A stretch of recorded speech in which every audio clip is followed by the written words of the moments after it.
So last time we talked about 2K, 4K, and 6K, we talked about the capture devices, the cameras. So today we're going to talk about the delivery now, the devices you're using to actually display your content. And first we're going to talk about the codecs. So a codec stands for compression decompression. Or basically, here's how your phone, your tablet, or your television, or even the little digital box next to your television is going to decompress an already compressed file, or open an already compressed file and play it back. So H.264 is what we've been using for the last, I don't know, maybe 5-6 years, even more. And now we have H.265, which is actually going to be working hand in hand with the 4K content. So think of it this way: if you have water running in your kitchen, and your pipe can only take 2 drops at a time, you're going to get a serious backup, and your sink is going to be flooded. So imagine adding four additional faucets to your sink with already that small pipe that only can handle 2 drops at a time. You're going to have a massive overflow in your kitchen. So they have to find a way to send the new file on the existing bandwidth that we have. And we're not just talking about internet here. We're talking also about playback devices and also the actual processor that plays back these codecs. So they have to find a more intelligent way or more efficient way to compress the file and have the file play back. So imagine watching a movie that's 2 hours long. Right now in high definition, that might be 22 gigs. In 4K, that's probably going to be at least 100 gigs. So they have to find a way to compress the 100 gig file to maybe about 4 or even 2 gigabytes without making the quality suffer. So that's what we're doing now with H.265 and also VP9, which is designed by Google. So Google had already been using a previous version, I think VP8, with Chrome and their devices, and now they are developing VP9 for the future of ultra high definition content. So that's not just going to be 4K, that's also going to be 8K and 6K and all these other resolutions that's coming out. So I want to encourage each and every one of you to start researching into your codecs, because your codecs are going to let you know the why and the how. Well, the codec is the how, but you're going to understand why you need to use that codec for a specific delivery format, whether it be for web, whether it be for television, whether it be for a box like the Roku. Speaking of Roku, this is another section in the delivery platform. Right now we have Amazon in that battle, we have Google in that battle, we have Apple in that battle, we have Roku, and we also have Western Digital developing their own these are just essentially little media boxes that take thumb drives or hard drives or even stream content from your computer. So think of it as like an in-between device. So instead of getting up from your computer, lugging a hard drive over to your computer, lugging a hard drive over to your television, you just connect this box to your network. It grabs the content from your television, from your computer, and pushes it to your TV. And it also allows you to plug your thumb drive in and show content right in your living room. So, but these boxes are now going to start developing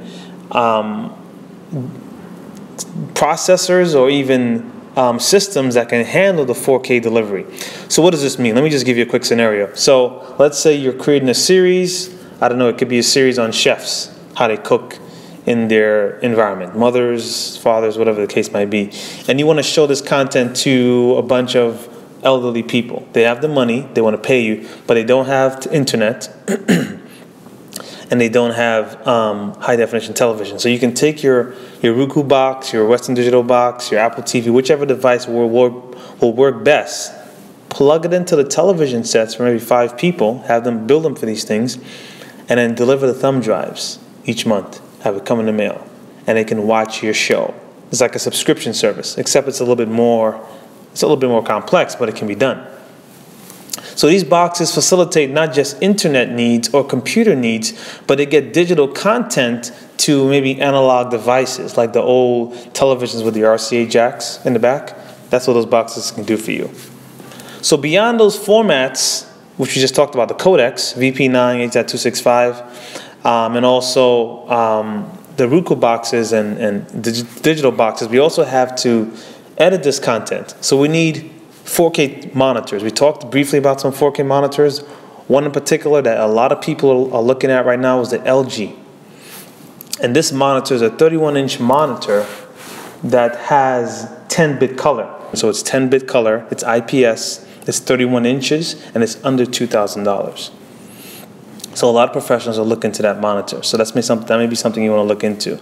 Dell has a 5K monitor. To me, it's a little bit overpriced. It's really, really strange name. A 27-inch monitor, UP2715K. It's 5120 by 2880. I personally would say if you're a Mac user and you're going to plug this into your existing laptop, it's better you just buy a iMac, which has the same resolution and it includes a computer. And then there's also Asus has one that's one of the first 4K monitors to come out. Right now it's going for $1469 on B&H. It's the PQ321Q. It's a 4K monitor, and its resolution is actually spec'd at 3840 by 2160. So it's not the true cinematic or professional 4K size. It's still IPS. It's still good colors. It's still accurate. It's just that some people want that extra couple of pixels. It'll give them a better experience. So look into these monitors, start doing your research, make sure it's an IPS, make sure it has accurate colors, and make sure your computer can handle it. And when I'm talking about that, I'm also talking about refresh rates, I'm also talking about processor, I'm also talking about does your software, which most software now, I believe Windows 8, Windows 7 supports those high DPI monitors, which is what some people call these monitors. So now we're seeing that all these things are lining up themselves, including our SSD hard drives. SSD drives are dropping in price. You can get a 1 terabyte SSD drive for under $500. Right now, as I'm looking at this, a 1 terabyte SSD is going for, this is a Samsung, it's going for $429 currently. This is a sale right now. It's going to end on December 5th, 13th. B&H has it. The normal price is $469, which is still a steal. And depending on what client you're working with, you can get a couple of these included in the cost for the client. Because if something needs to be really protected, you don't want to put it on a traditional drive, you may want to get a solid state drive. Store your content on this. And I'm even checking out some 128 gigabyte SD cards. And those 128 SD cards are going for 128 SDX XC, $67.95. This is a Sony. I mostly buy the Lexar. Lexar is going for $93.95, and the 400X is going for $79.95. And I think that was the lowest one I found from that brand. Yes, that's the lowest one I found for that brand. That's a professional quality version of the Lexar card reader, SD cards. So things are, for the consumer, things are lining up because you can get a high definition television, 55-inch Sony 55-inch smart TV, 3D TV, 4K Ultra HD TV. Of course, it's the consumer version, the consumer resolution 3880 by 2160. You're going to get it for, right now at Best Buy, it's $14.99, 55-inch. And you can get a 40-inch for $8.99. So that's a pretty good price.